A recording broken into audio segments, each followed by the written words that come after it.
Alright you guys, welcome back to yet another video on the channel, Mental Health Topics with yours truly. That's Matt for those of you who don't know.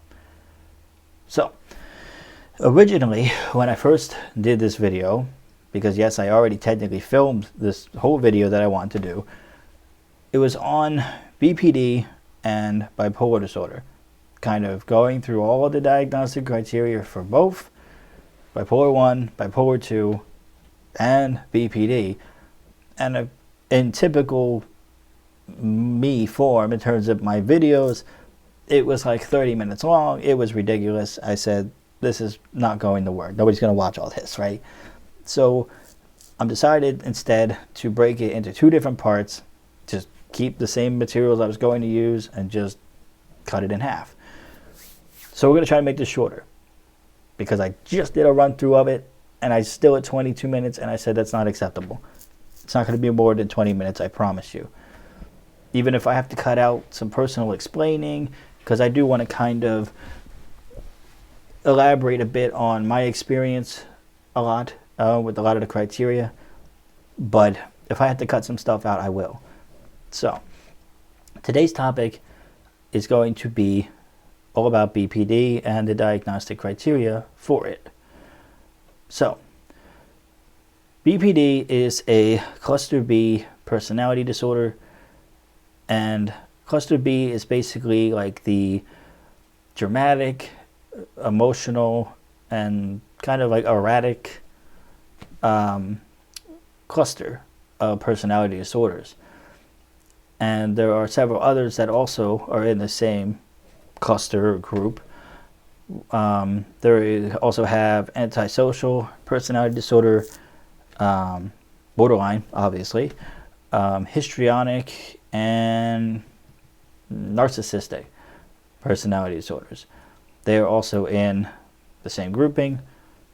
So that is kind of where it sits in terms of where it's located within personality disorders.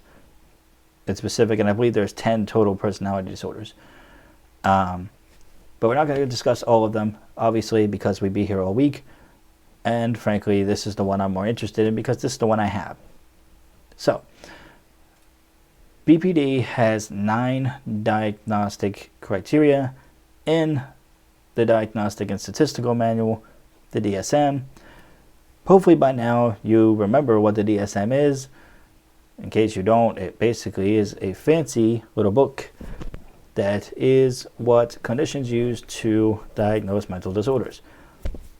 The first one came out in 1952 or 1954, one or the other, because I always get the 2 years confused with when the first antipsychotic medication, chlorpromazine or thorazine, came out. And I know one was 52 and I know one was 54. So don't quote me, it's one or the other, I know that. Regardless, there have been several editions of this. There was the 3, well, the 1, the 2, the 3, the 3R, the revised. There was the 4TR, which I think came out in like 1994. And now they have the DSM-5, which came out in 2013. So this is the most current, recent edition that we are using in the field, and so this is where all of the diagnostic information and terms and everything I use is going to be coming from. So this is what we're using. So what are the criteria for BPD? Like I said, there are 9 total, and you need at least 5 to be diagnosed.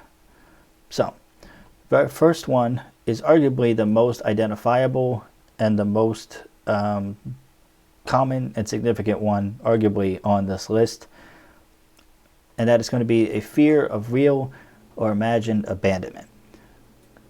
Now this, again, like I said, it doesn't have to necessarily be real abandonment, but it can be imagined. And a better word I like more than phrasing it as imagined, because that kind of makes it sound like you're just coming up with stuff on the spot. You know, you're going to leave me. I don't know why I think that, but you know, I imagined it. A better word I find is perceived abandonment. So the situation to me, might legitimately look as though if my friend doesn't text me back for several days or weeks or longer, my mind automatically goes to, they must be done with me. Done with me is kind of a phrase I use a lot.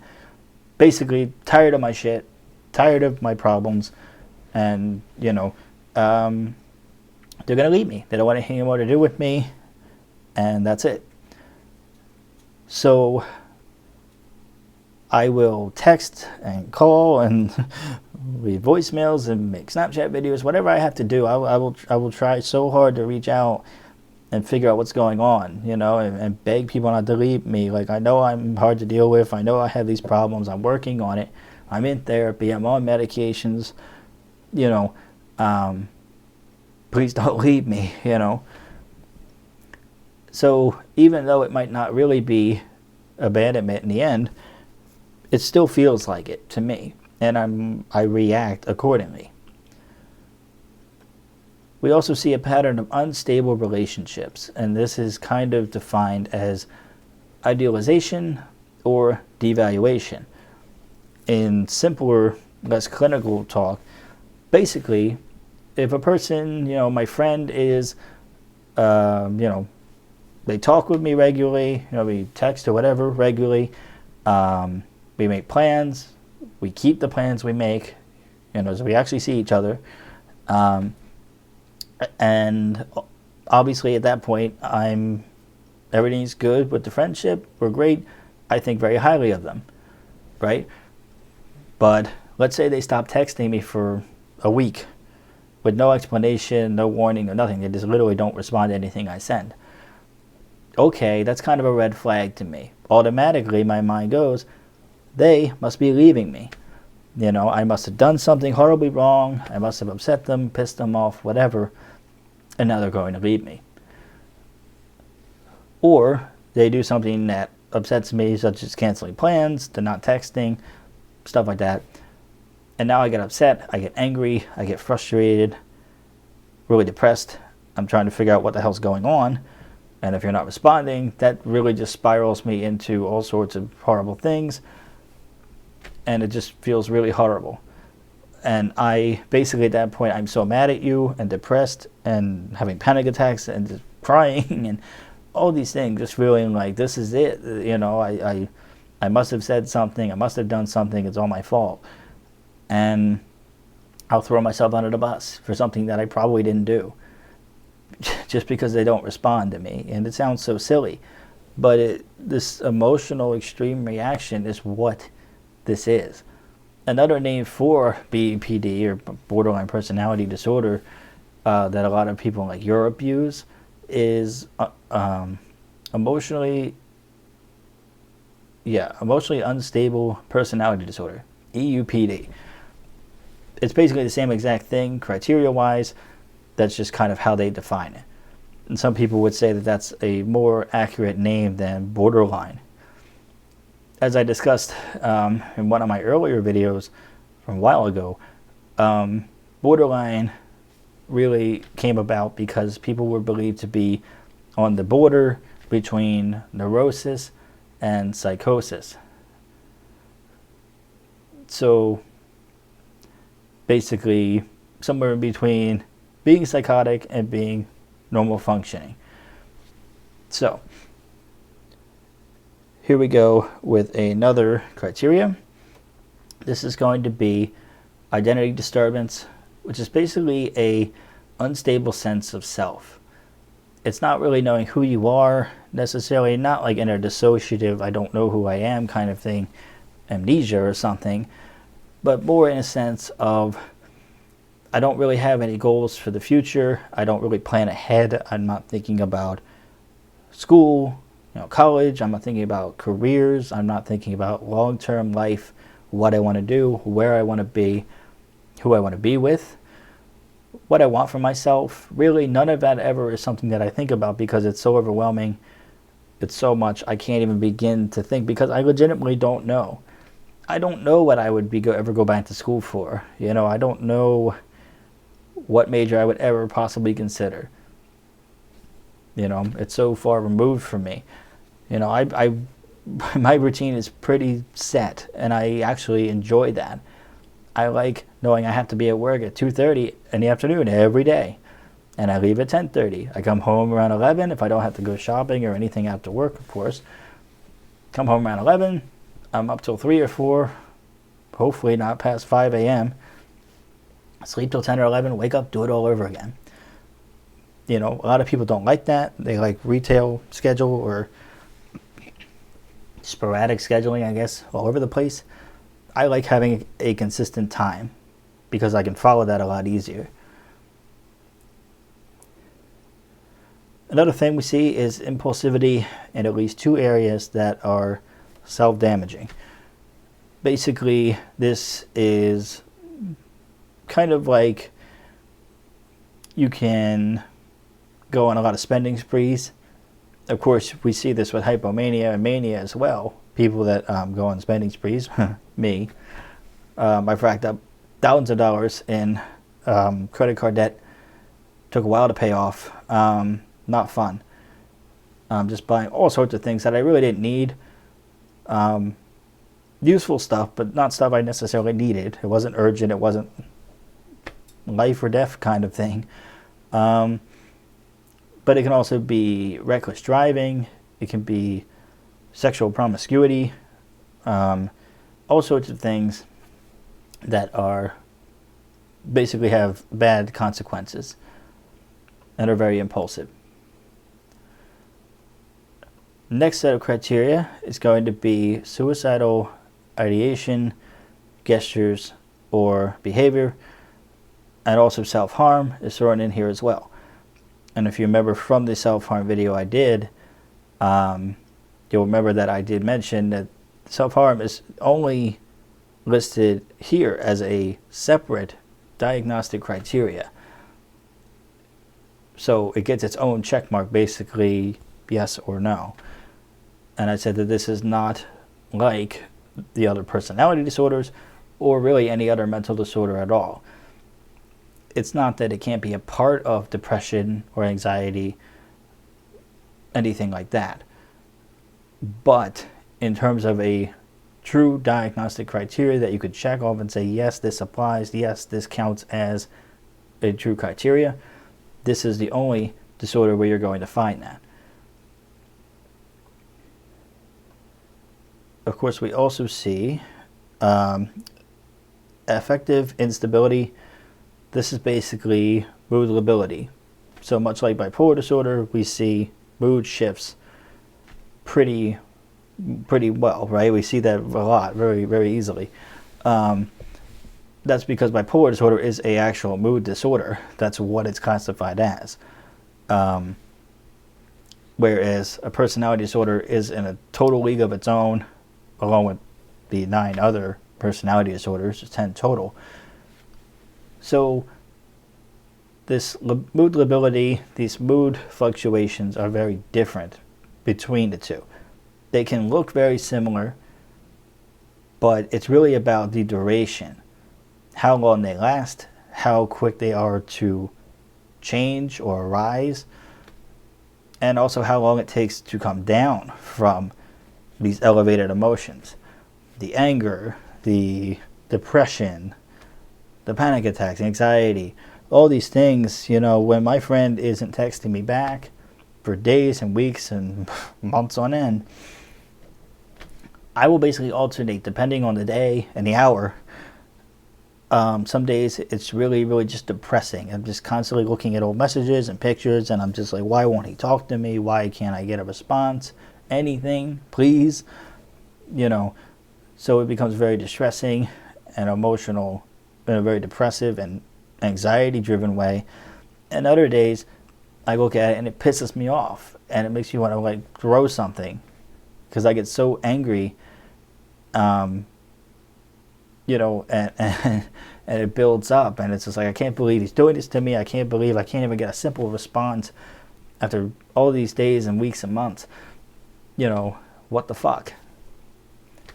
And it just builds and builds and builds. And honestly, a lot of my self-harm in the last several years, I mean, like I said in that particular video, I've been clean for over a year. And even still, some days it's just really, urges are really strong. And it's usually when I get really, really angry, not just depressed or anxious. It's really the anger. It just makes me want to snap. It just makes me want to do something bad, So, again, the mood changes, they can change very quickly, whereas bipolar is more of a gradual increase or decrease.